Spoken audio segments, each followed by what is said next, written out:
Agora tudo mudou. Vocês viram que agora está tudo diferente. A próxima etapa, agora sim, novamente, né? Seu Manuel Matias, que é presidente do Instituto... Não, primeiro, Manuel Matias é pai. Pai, já foi... É filho, né? Até hoje, na verdade. E é presidente do Instituto Carlos I da Áustria. Agora Manuel Matias. Mais uma vez, agradeço o convite e vou tentar ser o mais pragmático e prático. Tinha escrito aqui uma grande intervenção, mas entretanto o meu amigo e filho, porque há várias formas de ser pai, há várias paternidades, e não só dos filhos biológicos, mas também dos amigos dos filhos e dos jovens com quem nós nos cruzamos na vida, porque temos que nunca nos esquecemos que quando passeamos na rua, quando estamos junto a outras pessoas, temos que ser exemplo e somos exemplo. E às vezes falamos mais no silêncio, no agir, no andar, propriamente com as palavras. E para os jovens, os exemplos são mais importantes do que os sermões. Porque não adianta nós termos bonitas palavras, mas depois, em casa, na igreja, na sociedade, nas escolas, não virmos, os jovens não virem que aquilo que é dito é aquilo que se torna prático e aquilo que é feito. Pegando aqui em várias questões que eu vi, vou tentar responder a elas, digamos aqui com uma intervenção. O que é que se pode fazer? O que é que um conservador do mundo de hoje pode fazer? E falo um bocadinho da minha história pessoal, da história do Partido Pro Vida e de um bocadinho do Chega, de forma simples. Eu nasci numa família cristã, católica, sempre tive uma vida tranquila. Depois fui chamado a trabalhar com toxicodependentes, com drogados. Resgatei muitos da Crocolândia e de Lisboa e dos arredores. E em 2014 sou desafiado a ser candidato independente pelo Partido Portugal Pro Vida, que era um partido que defendia a dignidade da vida contra o aborto, independente. E eu nunca achei que a política era o mal, não gostava dos políticos, achava que o mal do mundo estava na política, eu não queria nada com aquilo, achava que o importante era ajudar as pessoas, salvar as pessoas, o trabalho social, que é fundamental, mas depois salvamos as pessoas e metemos-os no meio vítimas de um sistema.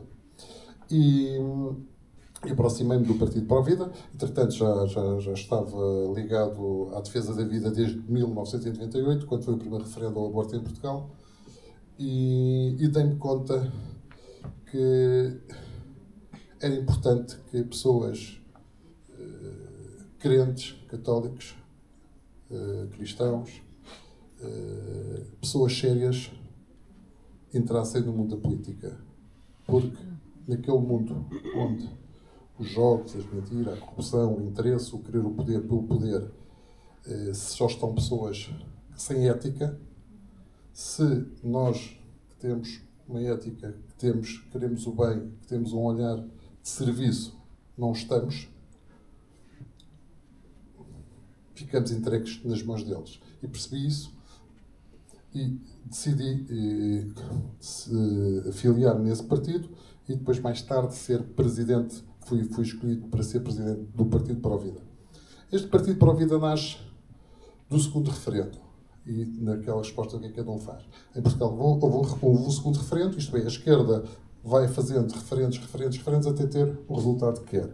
No primeiro, o Sim à Vida ganhou, mas a esquerda ficou zangada e, passado 10 anos, conseguem pôr um novo referendo, que não é vinculativo, porque não tem 50% dos portugueses, e forma-se, e a lei do aborto é aprovada. O que é que acontece? Um grupo de cristãos decide formar um partido, porque nenhum partido português, da esquerda à direita, teve a coragem de lutar contra uma lei iníqua. E quando as leis são iníquas, nós temos o dever de nos revoltar contra elas. E um grupo de pessoas normais, como vocês, resolvem fazer um partido. E foi o partido mais perseguido, mais atacado por todo o sistema. Não tínhamos comunicação social, muito pior do que é o Chega no seu início. Pronto. E o partido foi fazendo o seu trabalho e nós, em 2018, o Dr. André Ventura estava a formar um partido, o Partido Chega, e precisava de concorrer às eleições europeias e precisava de uma coligação. E veio ter connosco. O André vinha com um discurso antissistema só. Ele não tinha-se afastado da Igreja, vinha de um partido social-democrata, que é alternativa. É um bocadinho como no Brasil, o Teatro das Tesouras. E achava que queria ser primeiro-ministro, queria salvar o país da corrupção, da insegurança, e achava que o caminho era ali. E foi nesse sentido que eu, quando há bocado vos disse que o mais importante é que ninguém muda para o caos. Nós vivemos num sistema. Para alterar o sistema, temos que dar uma alternativa. E a alternativa é uma visão conservadora. E daí a defesa da vida, a defesa da família, a defesa da propriedade privada. E, nesse sentido, o partido conseguiu entrar na Assembleia da República com um deputado. Depois, passado 2 anos, com um discurso duro no antissistema, mas também firme nos valores da defesa da vida, da dignidade, o combate à ideologia de género, todos estes combates ideológicos, sem qualquer cedência ao politicamente correto. Fez com que, em 5 anos, passámos a 12 deputados e hoje somos a terceira força do país com 50 deputados. Já ganhamos? Não ganhamos, porque conforme subimos, podemos descer. O perigo que nós vivemos é o perigo de querer rapidamente chegar ao poder. E nós, conservadores, não podemos ter pressa. Não significa que andemos de passos lentos, mas temos que ser firmes e não podemos ceder à verdade. E quando os partidos, as organizações humanas crescem, é bom crescer, mas também depois pode correr mal, como aconteceu. Nós tivemos o Bolsonaro no poder e depois a coisa não correu bem. Agora temos o Trump que ganhou, mas pode não correr bem, por isso nós temos que fazer as coisas bem. E por isso o meu drama em relação às eleições americanas era que se o Trump perdesse, nós iríamos ser silenciados e degolados. Porque aquilo que a esquerda globalista nos impõe é a censura. Tudo não pode ser dito, só pode ser dito aquilo que eles querem, e tudo é crime. Nós temos muitos deputados e familiares com crime de ofensa contra as minorias. Para eu dizer que o aborto é um homicídio, estou a pôr-me em risco. A primeira vez que me chamaram nazi foi em 1998, quando disse numa conferência, num debate na defesa da vida, que o aborto era a morte de uma criança. E chamaram-me nazi. Homofóbico. Mas mais de metade das crianças que são abortadas são mulheres.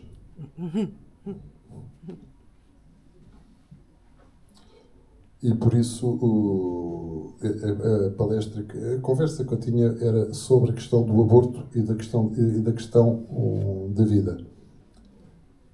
Ninguém é conservador se não for um defensor da vida em todas as circunstâncias. E aquilo que a esquerda faz é a corrupção da linguagem. E inventam palavras para não se falar da verdade. Eu, em relação à questão, e isso era a mensagem que eu queria deixar, com vocês como conservadores e pessoas que estão ligadas aos partidos políticos, aos movimentos cívicos, o aborto, o primeiro país do mundo a liberalizar o aborto foi a União Soviética, foi a Rússia, foi Lenin. E depois foi interrompido o aborto na Rússia por Stalin. Sabem porquê? Não foi porque Stalin disse que o aborto era uma coisa má. Viu que estava a ter com um problema de demográfico. A China, a Europa, a Alemanha nazi, em Auschwitz, fazia-se muitos abortos, fazia-se muitas experiências com mulheres grávidas. Todas as pessoas responsáveis em Auschwitz por esses crimes que foram apanhados, foram julgados, foram condenados à morte. E a Carta dos Direitos Humanos é fundada com base no julgamento Nuremberg e que defende a vida. Só dizer que passados estes anos todos já se esqueceu, já se pode matar. Pode-se fazer eugenismo. E porquê que é importante um conservador defender a vida? Porque a vida é um dom de Deus. E a vida começa no início, começa na fecundação. E se nós abrirmos mão disso, se relativizarmos a coisa, porque aquilo que eles querem dizer é que a vida começa quando ela tem capacidade de viver por si, de ser autónoma, de não estar dependente. Isto significa que eu, se ficar desempregado e começar a ser um peso para o Estado, em nome de não ser autónomo, não ser autossuficiente, posso ser eliminado. Isto é assim muito rápido, porque não tenho muito tempo. Por isso, nós conservadores somos chamados e não podemos negociar isso. Eu, em muitos debates que tenho, digo sempre, e eles vêm com o caso de situações trágicas humanamente, deficiências, malformações, o estupro, e que são coisas dramáticas. E aquilo que eu digo sempre é que a sociedade pode decidir se matar, a pena de morte pode ser aplicada ou não a uma criança nessa circunstância. E numa circunstância dramática de estupro, aquilo que eu costumo dizer é que se alguém tem que ser morto, não é o bebê, é o estuprador. Sim, por favor. E em Portugal, o Partido Chega propõe o aumento das penas de prisão para os violadores e a esquerda não quer. Em Portugal, um violador não é preso. Coitadinho. É uma vítima. E aquilo que se faz é elimina-se a criança. E depois o que é que nós temos? Era aquilo que há bocado o Daniel dizia. A sociedade ocidental a desaparecer. Nós apresentámos, e isso é possível fazer, porque nós não temos maioria.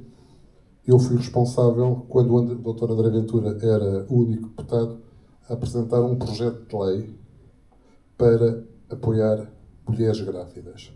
Em Portugal e no mundo, a maior causa de aborto é a pobreza. A pobreza.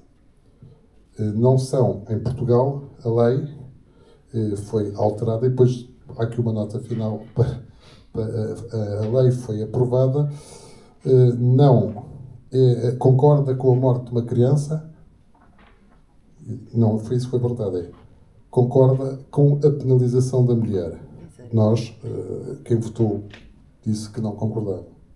Pronto, mas nós apresentámos um projeto de lei a dizer que era a obrigação do Estado apoiar toda a mulher e toda a família que via no aborto uma solução em caso de pobreza. Isto é, que nenhuma mulher pobre precisasse recorrer ao aborto. E a resposta do Parlamento português foi não. A esquerda, que defende a mulher, que defende os pobrezinhos, que defende os desgraçadinhos e não sei o que mais, disse não. As mulheres pobres têm que abortar os seus filhos. Por isso, esta é a hipocrisia. E para terminar, em Portugal, a lei do aborto foi introduzida como educação sexual, que depois, mais tarde, vai dar origem a estas questões de género, em 1978. Em 1978, Portugal tinha saído de uma revolução, do 25 de Abril, e entrou num processo de crise. E é preciso uma intervenção, um apoio financeiro a Portugal. E veio o FMI a Portugal. E em 78 diz assim, Portugal tem um problema muito grave, que tem que ser resolvido. É um problema demográfico. As famílias portuguesas têm muitos filhos. Por isso, nós, para ajudar, vocês têm que começar a aprovar leis antifamília. E o que é que acontece hoje? Portugal é um dos países com um problema demográfico mais grave. Daqui a 50 anos, corremos o risco de desaparecer como nação. Por isso, o nosso dever é resistir, fazer filhos, casar, apoiar a família e, acima de tudo, amar a verdade. Obrigado a todos. Senhoras e senhores, uma salva de palmas, Manuel Matias. Muito obrigado, Manuel.